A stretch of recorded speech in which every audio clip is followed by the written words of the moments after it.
El secreto de Thalía, capítulo 3, de Bárbara Cartland. Aquella mañana, Thalía había entrado en la habitación de su madre a darle los buenos días, como de costumbre, y al verla su madre comentó: «No sé qué pudo ocurrirle a tu padre, Thalía. Esta mañana, al despertar, no lo vi en el lecho. Me extraña mucho. Jamás se ausentó sin informarme antes, y no creo que haya salido a montar a caballo, pues no acostumbra hacerlo tan temprano». Ninguna de las dos pudo imaginar lo ocurrido hasta que, media hora después, escucharon pasos en la escalera. «Es papá», gritó Thalía. «Ahora sabremos qué sucedió». Cuando Sir Denzil entró en la habitación, su esposa le preguntó, sorprendida: «¿Qué te ha pasado? ¿Por qué estás así?» «Lo he matado», respondió Sir Denzil. «¿Matado? ¿A quién?» «A Spencer Talbot. Y ahora tengo que salir del país». ¿Salir del país?», preguntó angustiada Lady Caversham. «Acabo de ver a Lord Chancellor. Es lo único que puedo hacer, dadas las circunstancias. Después de todo, Talbot era miembro del gabinete y hay que evitar a toda costa un escándalo que pueda perjudicar al gobierno. Pero, ¿cómo ocurrió eso? Solo quise herirlo en un brazo, pero él se movió en el último momento. Tal vez porque intentaba matarme». «Pero tú lo mataste a él», intervino Thalía con voz apenas perceptible, sorprendida de poder hablar ante una situación así. «Sí, lo maté, y como Lord Eldon se empeña en evitar un escándalo, anunciarán que Talbot falleció a causa de un ataque cardíaco, y yo tendré que alejarme del país por 3 años». «¿3 años?», había repetido Lady Caversham, angustiada. Pudieron haber sido 5 años o toda la vida, pero como el Lord Chancellor conocía el mal carácter de Talbot, se portó indulgente conmigo, como me lo hizo saber con claridad. «Pero, querido, ¿a dónde irás? Son 3 años. Creo que solo estaré a salvo en América. Europa, en este momento, es un polvorín y no tengo intenciones de ser un prisionero más de Bonaparte». «América». La voz de Thalía había sonado lejana, aturdida aún por los sucesos. América le parecía un lugar inhóspito y lejano, a donde era enviada la gente indeseable de Inglaterra, un sitio habitado por indios pieles rojas y negros llevados desde África para trabajar como esclavos. Después se enfrascaron en el torbellino de recoger las pertenencias de su padre y acompañarlo a Plymouth, de donde zarpaba un barco que cruzaría el Atlántico. Su madre deseaba acompañarlo, pero él se negó terminantemente. «Dios sabe qué calamidades tendré que soportar», le dijo. «Será duro y no quiero que tú sufras. Sin embargo, 3 años pasan pronto y cuando menos te lo imagines, estaré a tu lado». Aquel argumento parecía sensato, a pesar del dolor de su madre al tener que separarse del ser amado. Apenas se supo que Sir Denzil había abandonado el país, las cuentas pendientes comenzaron a llegar. Como su madre se encontraba tan abatida, Thalía, que solo contaba 15 años, se había visto obligada a ayudar al abogado de la familia, a quien conocía desde niña, a tratar de salvar la situación.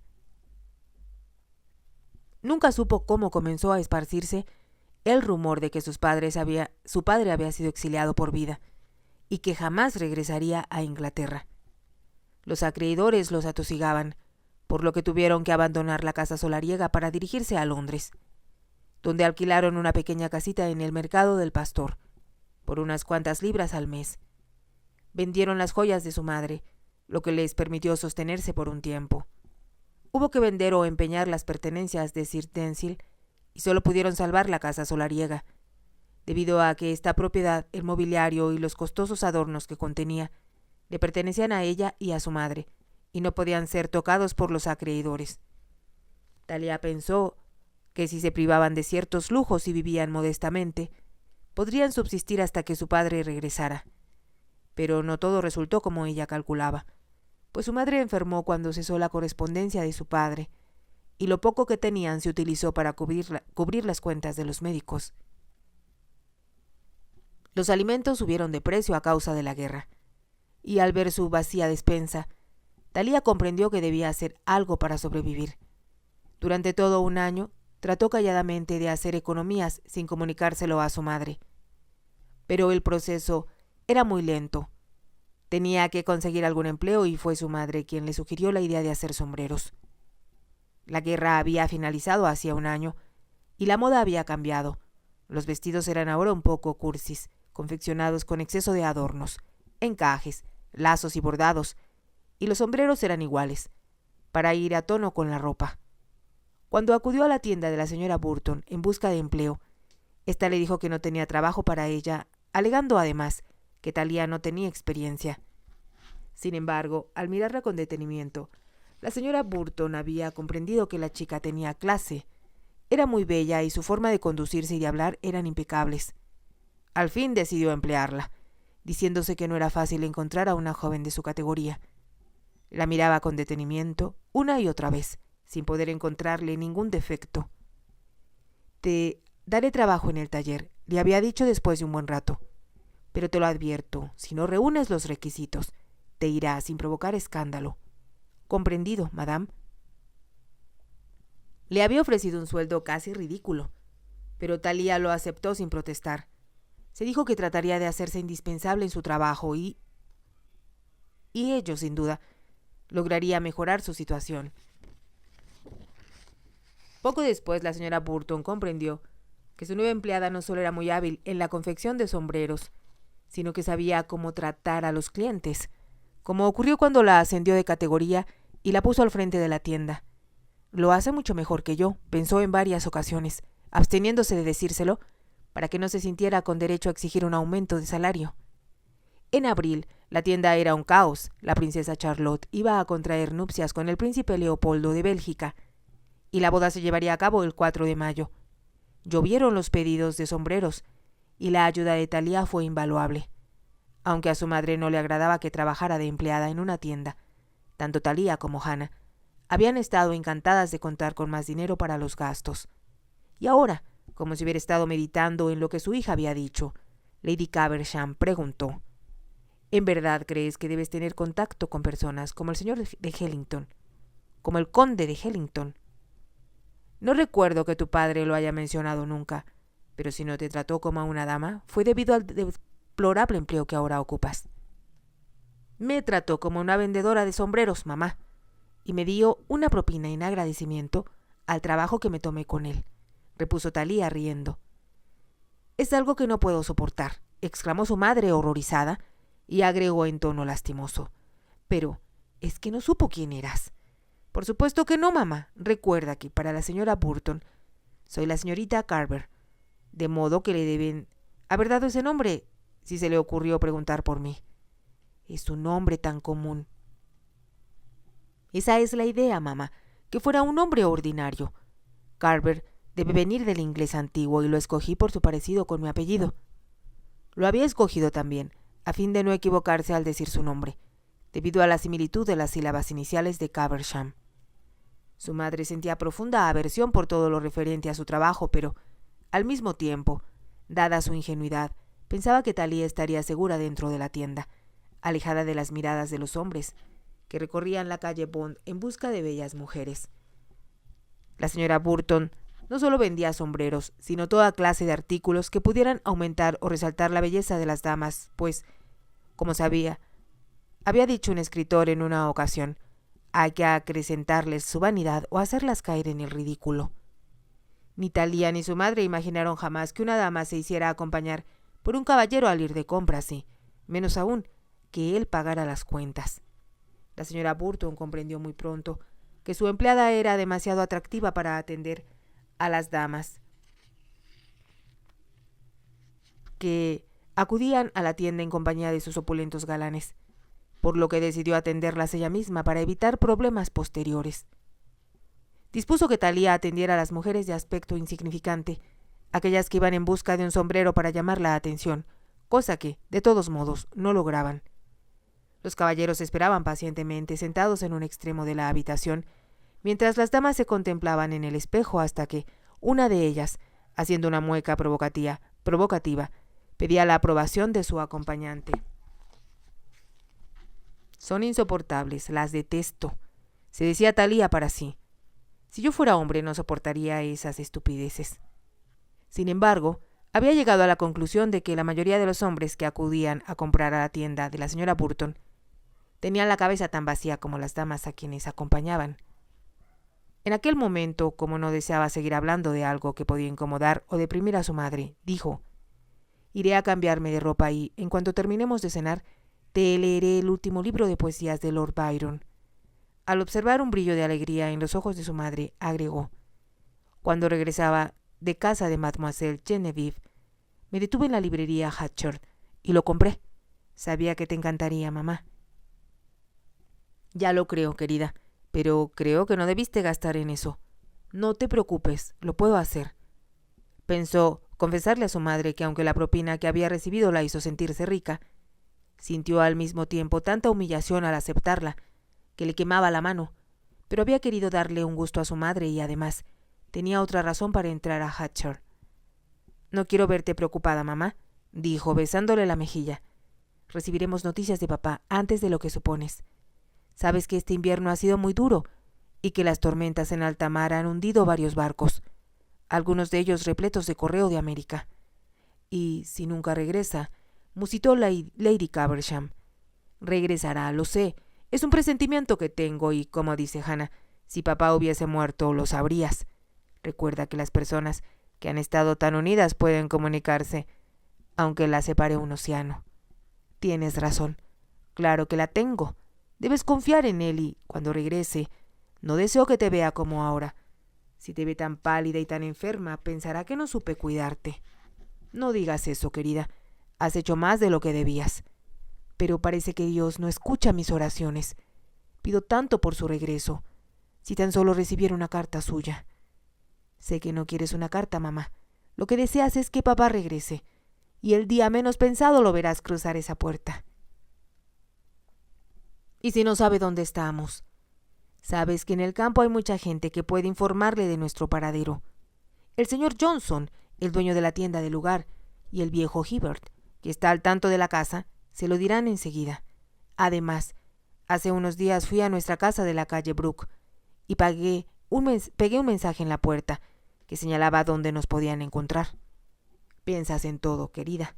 Trato de hacerlo, mamá, pero necesito de tu ayuda. Debes tratar de recuperarte y de comer mejor, para que no estés tan delgada». «Si engordo, tendrías que arreglar mi ropa, y sabes que no dispones de tiempo para hacerlo», respondió Lady Caversham, sonriendo. «Me gusta oírte hablar así. Me hace recordar los días en que, junto a papá, disfrutábamos cada momento que compartíamos, y el sol siempre parecía brillar sobre nuestra casa». Miró a su madre y, al ver que la invadía la tristeza, se apresuró a añadir: «Volverá a hacer lo mismo, te lo aseguro. Papá llegará al final del verano y compartiremos de nuevo momentos alegres, como cuando nos contaba alguna anécdota de su vida, y nos reíamos con él, ¿recuerdas?». Su madre sonrió y Thalía se dirigió a su habitación. Las 2 alcobas de que disponían eran muy pequeñas, pero ambas se consideraban afortunadas de haber podido encontrar una casa tan barata, debido sin duda a que, como la mayoría de los artesanos que vivían en el mercado del pastor, contaban con familias muy numerosas, les resultaba imposible vivir en un espacio tan reducido. En la planta baja se encontraba la cocina, el reino de Hannah, y una pequeña salita de estar cuya ventana daba a la calle.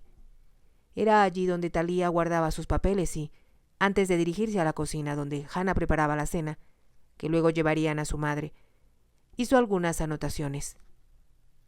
Al colocar la pluma en su lugar, miró ansiosa lo que había escrito, como si quisiera añadir algo más, y entonces, con un gesto decidido, salió de la pequeña habitación.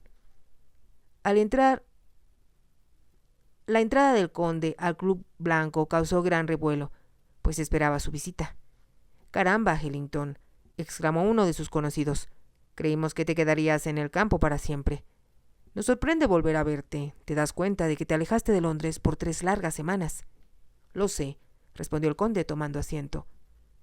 Los que lo rodeaban eran buenos amigos suyos: el duque de Argyll, Lord Alvanley, Lord Worcester, Puddlebrink y Sir Lumbey Skeffington. Se encontraban reunidos bajo el gran ventanal, el preferido por Beau Brummel, durante muchos años, y en donde todos los que frecuentaban el lugar lo escuchaban arrobados, seguros de que se trataba de un ser excepcional. Lo echaban de menos, sobre todo el conde y algunos de sus allegados, pero Beau Brummel se había visto obligado a cruzar el canal, huyendo de sus acreedores. Vivía ahora en Calais, y se decía que se alojaba en una casa de huéspedes. ¿Cómo era el campo?, preguntó alguien, como si se tratara de algún sitio en el extranjero. Muy caluroso, respondió el conde, y, como no deseaba que la conversación girara sobre su persona, preguntó. Los escuché reír desde la acera. ¿Se puede saber la causa de tanta alegría? Avonlea nos leía un párrafo de cierto libro que acaba de publicarse, respondió Poodle. ¿Un libro?, preguntó el conde sorprendido, sin poder creer que sus amigos se dedicasen a leer en el club, y menos Lord Avonlea, quien sostenía el libro en cuestión. El conde leyó la portada del volumen, que decía «Caballeros», y, a continuación, «Escrito por una persona virtuosa». «¿Encuentran divertido esto?», preguntó. «Escucha», replicó Lord Avonlea, mientras buscaba un pasaje, y al encontrarlo agregó: «Leeré algo que ninguno de los presentes ha escuchado. Los afectos de un caballero se clasifican de la siguiente manera: primero su caballo, después el club y sus perros en tercer lugar.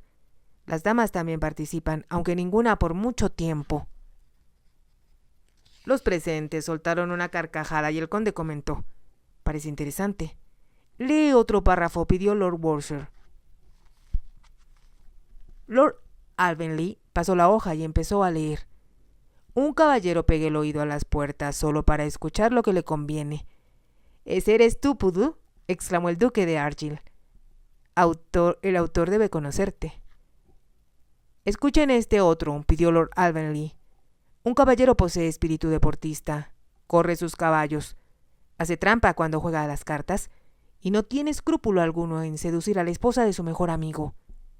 «¿Quién de ustedes es el autor de ese libro?», preguntó el conde mirando a quienes le rodeaban. «No creo que seas tú, Skeffington, aunque podría ser Avonlea», dijo mirando al que sostenía el libro. «Te juro por mi honor de caballero que yo no lo escribí, aunque confieso que me hubiera gustado hacerlo. Si he de ser sincero, creo que solo pudo escribirlo alguien que pertenece a nuestro medio. Es muy ingenioso y está muy documentado sobre lo que sucede en nuestro ambiente». «¡Qué ocurrencia!», exclamó el conde. «Muchos de los aquí presentes apenas son capaces de escribir su nombre, y difícilmente podrían escribir un libro». Todos rieron ante su respuesta y se miraron unos a otros. Lord Avonlea colocó el libro sobre la mesa y el conde lo tomó, abriendo una página al azar. No se trataba de un libro voluminoso, y en cada página había 6 ingeniosos comentarios, que jamás caían en lo vulgar. Acertó a leer uno de ellos. Un caballero posee 2 reglas que rigen la fidelidad conyugal, una para él y otra para su esposa. El siguiente decía: un dandy es como un pavo real, posee mucha cola y poco cerebro. Al leerlos pensó que podían aplicarse a un gran número de conocidos. «¿Quién será el autor?», dijo en voz alta. «Tal vez nunca lo sabremos. Es probable que no quiera asumir la responsabilidad de algo que sin duda incomodará a muchas personas». «¿Eso crees, Hellington?», respondió el duque de Argyll. «Yo opino que todo lo que contiene ese libro es mentira. No me explico cómo alguien que pertenece a nuestro círculo y que se dice nuestro amigo se ha atrevido a ponernos en evidencia de ese modo». «Estoy de acuerdo contigo», dijo Lord Worcester. «Es algo inconcebible». «En ese caso, ustedes se sienten culpables y no se atreven a leerlo», respondió el conde. «Pero, según he podido ver, el autor no menciona ningún nombre». «Es el único acierto del libro», contestó Lord Worcester. «Pero, en lo que a mí respecta, les prometo que averiguaré el nombre del autor, y cuando lo sepa, les aseguro que lo haremos sentir tan mal que no deseará volver a poner un pie en el club». «A mí me tiene sin cuidado», dijo el conde, señalando el libro. «Si alguien se siente aludido y el sombrero es de su tamaño, puede usarlo sin temor a que se le caiga». «Eso es algo muy cómodo para alguien como tú, Vargus», dijo Richard, hablando por primera vez. «Sabes perfectamente que tú no estás incluido en ninguna de sus páginas, pero no todos pueden decir lo mismo. Tienes razón. Yo creo que nadie tenga derecho a inmiscuirse en nuestras vidas y menos de manera anónima», exclamó Lord Worcester después de un breve silencio. «Les propongo que votemos y encontremos al traidor». «Están haciendo una montaña de algo que no vale la pena», dijo riendo el conde. «Por lo poco que he podido leer no hay nada difamatorio ni denigrante. Más bien creo que el autor relata en forma humorística ciertas peculiaridades de los caballeros de hoy en día. Si los periódicos se enteran nos pondrán en ridículo, respondió con dureza el duque de Argyll. A mí no me preocupa, dijo el conde. Solo las mujeres leen la sección de chismes. Su tono era arrogante, y ello hizo sonreír a Richard, pues sabía que él jamás se había visto envuelto en habladurías. Como otros miembros del club, quienes gozaban en hablar unos de otros, y siempre estaban propuestos a murmurar por lo bajo acerca de lo sucedido la noche anterior, cuando alguien había sido engañado por su mujer con su mejor amigo. No le sorprendió verlo levantarse de su asiento un rato después y retirarse del club. No había invitado a Richard a unírsele y éste, al verlo desde la ventana, cuando se alejaba en su faetón, deseó haberle preguntado a dónde se dirigía. Recordó el baile de la noche anterior, al que asistieron juntos. Habían pasado momentos muy agradables, reunidos con viejos amigos en el salón de juego, y habían bebido y conversado por varias horas sin importarles quienes bailaban en el salón. Si te ha gustado, te invito a que te suscribas, a que me regales un me gusta y actives la campanita para poder seguir escuchando esta historia. Gracias.